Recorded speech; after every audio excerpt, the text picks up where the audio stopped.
నన్ను మా స్టూడెంట్ ఒకటి శ్రీనాథ్ అంటాడు, వాడు ఒక క్వశ్చన్ అడిగినాడు నన్ను. సార్ మన ఇండియా 100 crores ప్లస్ జనాభా ఉన్న దేశం కదా సార్, ఇంత జనాభా ఉంటే ఎంత టాలెంట్ ఉంటుంది సార్, కానీ మనకి ఎందుకు ఆ రేంజ్లో గోల్డ్ మెడల్స్ రాలేకపోతున్నాయి? వేరే వేరే కంట్రీ చిన్న చిన్న కంట్రీలు ఉన్నాయి, వాళ్ళకి ఎక్కువ గోల్డ్ మెడల్స్ ఎందుకు వస్తున్నాయి సార్? ఇవన్నీ పాలిటిక్స్ వల్లే కదా సార్ అంటే, అవునరా కరెక్టే పాలిటిక్స్ వల్లే, కానీ నువ్వు అనుకునే పాలిటిక్స్ పొలిటీషియన్ చేసే పాలిటిక్స్ కదరా. కొంతమంది పేరెంట్స్, కొంతమంది ఎడ్యుకేషనల్ ఇన్స్టిట్యూట్స్, కొంతమంది రిలేటివ్స్ ఆడిన పాలిటిక్స్ వల్ల ఇండియాలో ఎంతోమంది టాలెంటెడ్ ప్లేయర్స్ టాలెంట్ అనేది వేస్ట్ అయిపోతుంది. నా కళ్ళ ముందు ఒక 15 years ఎంతోమంది టాలెంటెడ్ ప్లేయర్స్ టాలెంట్ వేస్ట్కి వెళ్ళిపోయిందని చూసా. సో అది నాకు ఎంతో బాధాకరం, కానీ ఇదే రియాలిటీ. ఇది కొంతమందికి హార్ష్గా అనిపించవచ్చు, కానీ ఇదే రియాలిటీ. ఎందుకంటే నేను ఈ ఫీల్డ్లో 20 years నుంచి ఉన్నా, నేను చూసా ఎంతోమందిని. ఎగ్జాంపుల్ పెట్టి మీకు ఎక్స్ప్లెయిన్ చేస్తాను. ఒక స్టూడెంట్ ఉన్నాడు అనుకోండి, సపోజ్ ఒక బాబు ఉన్నాడు, వాడు చిన్నప్పటి నుంచి అంటే ఫస్ట్ క్లాస్ నుంచే బాగా కొంచెం క్రికెట్ బాగా ఆడుతున్నాడు అనుకోండి. వా కోచ్ లేకపోతే ఆ పీటీ ఆ టీచర్ చూసి వాళ్ళ పేరెంట్స్కి ఇన్ఫామ్ చేసి, ఆ పేరెంట్స్ కూడా హ్యాపీ అయిపోయి వాళ్ళు ఏం చేస్తారంటే, అబ్బా మా కొడుకు ఇంకా బాగా ఆడాలని చెప్పి ఫస్ట్ క్లాస్ నుంచి ఇంకా వానికి ఆ ఏజ్లోనే కొంతమంది ఇంకా ఎక్కువ ప్రేమించే వాళ్ళు ఉంటారు, వాళ్ళు 10,000 20,000 బ్యాట్లు ఇచ్చేసి వాళ్ళకి కోచింగ్ అకాడమీ, మంచి కోచింగ్ అకాడమీ చూసి జాయిన్ చేసి వాళ్ళని పర్సనల్ కోచింగ్లో కూడా పెట్టి వాళ్ళని పొద్దున సాయంత్రం పర్సనల్ కోచింగ్ ఇవన్నీ చేపిస్తుంటారు. ఆ ఏజ్ నుంచే ఫస్ట్ క్లాస్ నుంచే స్టార్ట్ చేస్తుంటారు. వాళ్ళు ఒక 10, 11, 12 వచ్చిన తర్వాత 100 లేకపోతే 5 wicket వాళ్ళు తీస్తే ఇదే పేరెంట్స్ ఫుల్ హ్యాపీ అవుతారు. అబ్బా మా కొడుకు ఇది, మా కొడుకు తోపు, దమ్ముంటే ఆపు, ఇలాంటి డైలాగ్స్ ఇస్తారు వాళ్ళ రిలేటివ్స్తోని. మొత్తం ఫ్యామిలీ, స్కూల్లో, మొత్తం ఆఫీస్లో అంతా మా కొడుకు ఇట్లా గ్రేట్ అండి, ఇట్లా ఆడతాడండి, అట్లా ఆడతాడండి అని అంటారు. ఇది ఎప్పటివరకు ఆడతారు అంటే, ఇది ఎప్పటివరకు ఇట్లా అంటారంటే 8th class వచ్చేవారికి కొంతమంది పేరెంట్స్ ఇట్లా అంటారు. అంటే 8th class వచ్చేవారికి ఇంకా వానికి అన్నీ ఇస్తారు, వానికి ఏ కావాలో అది ఇస్తారు. అంటే వానికి ఫిట్నెస్ ట్రైనర్ని పెడతారు, డైట్కి సపరేట్ ఉంటుంది, ప్లస్ వాళ్ళే డైట్ ప్రిపేర్ చేసి ఇస్తుంటారు. వాడు వచ్చిన తర్వాత వాడికి అంటే రెస్ట్ గురించి వానికి ఏ డిస్టర్బెన్స్ లేకుండా చూసుకుంటారు. ఇంత ఎంకరేజ్ చేస్తే ఆబ్వియస్గా పిల్లాడికి ఇంట్రెస్ట్ అనేది డబల్ అవుతుంది. అంతే కదా ఆబ్వియస్. ఇప్పుడు వాడు కూడా బాగా ఆడుతున్నాడు, వాడు బాగా నేర్చుకుంటున్నాడు, మంచి కోచ్ ఉన్నాడు, వాని దగ్గరికి బాగా నేర్చుకుంటున్నాడు, వానికి ఇంట్రెస్ట్ ఉంది, ఏ డిస్ట్రాక్షన్స్ లేవు, ఆబ్వియస్గా వాని ఇంట్రెస్ట్ అనేది డబల్ అవుతుంది. సో ఎందుకంటే ఫస్ట్ క్లాస్ నుంచి ఆడుతుంటే ఎంత ఇంట్రెస్ట్ పెడుతుందో, వానికి ఎంత పేరు సంపాదించుకోవడం మధ్యలో ఈ టైంలో, అంటే వాడు ఏం ఆడుతున్నారో వానికి ఇంట్రెస్ట్ పెరుగుతుంది.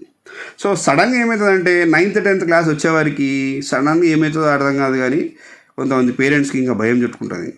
9th 10th వచ్చేసింది, ఇంకా క్రికెట్ ఆపేసేయాలి, లేదు ఇంకా నాన్న నువ్వు ఇంకా 10th స్టడీస్ పైన ఫుల్ ఫోకస్ చేసేయాలి, ఇంకా నువ్వు ఈ క్రికెట్ అంతా పక్కన పెట్టేసేయి ఇంకా అది. అంటే పిల్లాడి మనసు ఎంత బాధపడుతుందో ఒకసారి ఆలోచించినారా?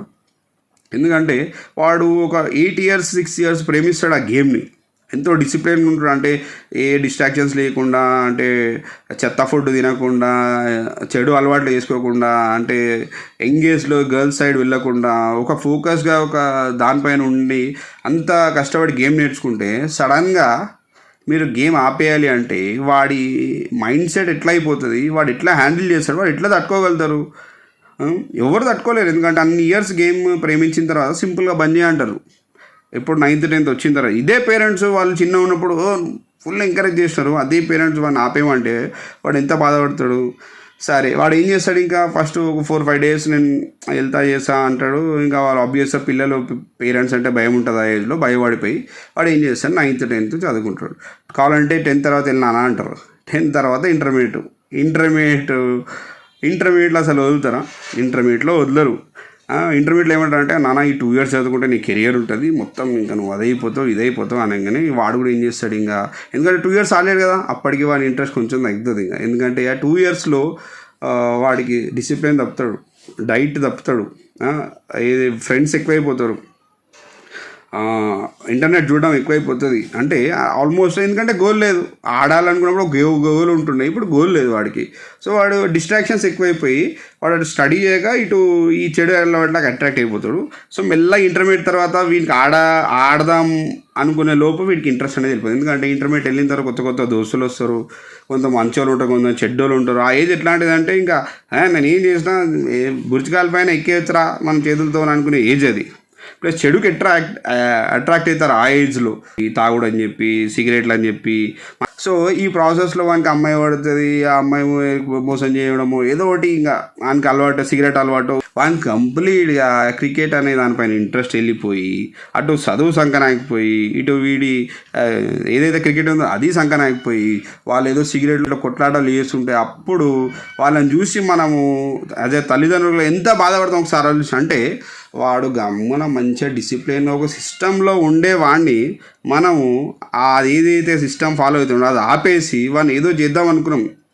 అంటే మీరు చేద్దాం అనుకునే ఐడియా మంచిది, అంటే వాడిని మంచి వెళ్ళాడు, అది క్రికెట్ ఆడుతూ కూడా పెట్టుకోవచ్చు. ఎందుకంటే ఈ టైం మనకి ఏంటి, ఈ టైం వరకు నేను చదువుకో, ఈ టైం వరకు ఇది ఆడుకో, ఎగ్జామ్స్ ఉంటే నువ్వు కోచింగ్ వెళ్ళకు, లేకపోతే స్పోర్ట్స్ ఆడకు అని చెప్పొచ్చు. అప్పటికే మనకి ఏం కెరియర్ అయిపోదు, అది ఓన్లీ 10th క్లాసే. మనకు 21 years 22 years వరకు చదువుకుంటాం మనం, అంటే డిగ్రీ. అప్పటి వరకు మన కెరియర్ మన చేతిలో ఉంటుంది కదా, ఏమైపోతుంది అని చెప్పి. సో ఇప్పుడు అనవసరంగా ఏమైపోయింది, వాడు అనవసరంగా ఏదో చెత్త అలవాట్లు చేసుకొని వాడు మీ చేతిలో నుంచి వెళ్ళిపోతాడు. అంటే మీ మాట కూడా విన్నాడు వాడు, ఆ స్టేజ్కి వెళ్ళిపోయినాడు వాడు. అంటే ఇప్పుడు ఇక్కడ ఎంకరేజ్ చేసింది ఎవరు స్టార్టింగ్లో, మళ్ళీ తర్వాత ఎవరు బంద్ చేయమన్నారు? సో పాలిటిక్స్ ఎవరు ఆడినారు? పొలిటీషియన్సా? ఎవరు ఆడినారు? కొంతమంది పేరెంట్స్, కొంతమంది ఎడ్యుకేషనల్ ఇన్స్టిట్యూట్స్ వాళ్ళు, అండ్ కొంతమంది రిలేటివ్స్. సో వీళ్ళ వల్లే ఒక మంచి టాలెంటెడ్ ప్లేయరు అసలు ఆ వైపే చూడకుండా వాడు ఎటో ఎండ్ అయిపోతారు అనుకుంటారు, కానీ వాడు ఎటో ఎండ్ అయిపోయాడు. ఎందుకంటే కొంతమంది స్కూళ్ళలో ఏమంటారు అంటే స్కూళ్ళలో మేము పీటీస్ లేక కోచెస్ ఉంటాం కదా, వాళ్ళు అబ్జర్వ్ చేస్తాం, వీడు ఆడితే గేమ్ ఆల్ ఓవర్ వరకు వెళ్తాడా, ఖచ్చితంగా వెళ్తాడా అని అనుకుంటాం. అట్లాంటిది 10 years తర్వాత కలిసి వాళ్ళకి లేనిపోని అలవాట్లు అన్నీ ఉంటాయి. వాడు ఎంత మంచి పేరు ఉంటే ఆ పేరంతా ఖరాబ్ అయిపోతుంది, చెత్త పనులన్నీ చిల్లర పనులన్నీ చేసి వాడు ఉంటాడు. అప్పుడు ఎంత బాధ అనిపిస్తుంది అంటే, అరే ఇంత మంచి ప్లేయర్ ఉండే వీడు ఇట్లా అయిపోయింది ఏంద్రా అని చెప్పి. సో నేనేమంటున్నా అంటే పేరెంట్స్కి 21-22 years వరకు ఛాన్స్ ఉంటుంది పిల్లల కెరియర్ స్పాయిల్ కాకుండా ఉండడానికి. ఒకవేళ క్రికెట్లో రాకపోలేదు అనుకో, చదువులో రాకపోతే క్రికెట్లో వేయండి. 21 years వరకు వాళ్ళని ఆడుకొనియండి. నేను స్కూల్లో వెళ్తారు, కాలేజ్ వెళ్తారు, అన్నీ వెళ్తారు, 2 sides రెండు చేస్తారు. కాకపోతే ఇప్పుడు ఒక స్టడీస్ వానికి ఇంట్రెస్ట్ ఉంది అనుకో, ఒక 20% దానికి ఎక్కువ ఇవ్వనండి, దీనికి 20% తక్కువ ఇవ్వనండి. స్పోర్ట్స్ ఇంట్రెస్ట్ ఉంది అనుకోండి, దీనికి ఒక 20% ఎక్కువ ఇవ్వమండి, దానికి కొంచెం తక్కువ ఇవ్వనండి. ఇలా చేస్తే రెండు బ్యాలెన్స్ అయితే మీరు హ్యాపీగా ఉంటారు, మీ పిల్లాడు హ్యాపీగా ఉంటాడు, మీరు వానికి ఛాన్స్ ఇచ్చినట్టు ఉంటుంది. అంటే వాడు ఇష్టం ఉన్నది చేసుకోవడానికి ఉంటుంది, వాడు రేపు మనల్ని తిట్టుకోకుండా ఉంటుంది. సో వాడు కూడా మిమ్మల్ని ఏం అనలేడు, ఎందుకంటే నాకు ఛాన్స్ ఇచ్చి నేను ఏం ప్రూవ్ చేసుకోలేకపోయినా వాడు రిగ్రెట్ లేకుండా ఉంటుంది. సో ఇక్కడ ఒకవేళ వాడు బాగా ఆడితే వాడికి పేరు వస్తుంది, తల్లిదండ్రులకు పేరు వస్తుంది, ఆ స్టేట్కి పేరు వస్తుంది, దేశానికి కూడా పేరు వస్తుంది. సో ఈ పాలిటిక్స్ అనేది స్టార్ట్ అయింది ఎక్కడ అంటే మన ఇంట్లో నుంచే మన పాలిటిక్స్ అనేది స్టార్ట్ అయింది. మనం అనవసరంగా వాడెవడో డబ్బులు ఇస్తే ఆడిపిస్తాడు, లేకపోతే వీడెవడో పొలిటీషియన్, అందుకు ఇవన్నీ సోది అంటాను. నువ్వు అక్కడ వరకు పోవాలి కదా, ఫస్ట్ ఆఫ్ ఆల్ చెప్పాలంటే అక్కడ వరకే పోలే. అక్కడ వరకు పోకముందే నేను ఇంట్లోనే లేకపోతే ఎక్కడో బయట తొక్కేస్తే ఇంకా ఎక్కడ వస్తారు మనకి ఇండియాకి ఒలింపిక్స్ ఆడేవాళ్ళు చెప్పండి. ఇంత దూరం రాకుండా ఉండాలంటే ఏం చేయాలంటే పేరెంట్స్ వాళ్ళని స్టార్టింగ్ చెప్పేసేయండి మీ విజన్ ఏంటో క్లియర్గా. అంటే స్పోర్ట్స్ మీరు ఎప్పుడైతే పంపిస్తే అప్పుడు చెప్పేసేయండి. అంటే టైంపాస్గా ఓన్లీ ఫిట్నెస్ గురించా, లేకపోతే ప్రొఫెషనల్ ప్లేయర్ చేద్దామన్నా, లేకపోతే ఈ క్లాస్కి మిమ్మల్ని ఈ క్లాస్ వరకు ట్రై చేస్తాం, లేకపోతే ఇన్ని ఇయర్స్ మీరు చెబితే వాళ్ళ క్లారిటీ ఉందనుకోండి, వాళ్ళు అప్పుడు డిసప్పాయింట్ అవ్వరు, వాళ్ళు కూడా ఎక్కువ హోప్స్ ఏం పెట్టుకోరు. అంతేగాని వాళ్ళు ఇన్ని సంవత్సరాలు క్రికెట్ లేకపోతే ఏదో స్పోర్ట్స్ ఆడిపించి సడన్గా వాళ్ళని ఆపేయండి అంటే వాళ్ళ మనసు విరిగిపోతుంది.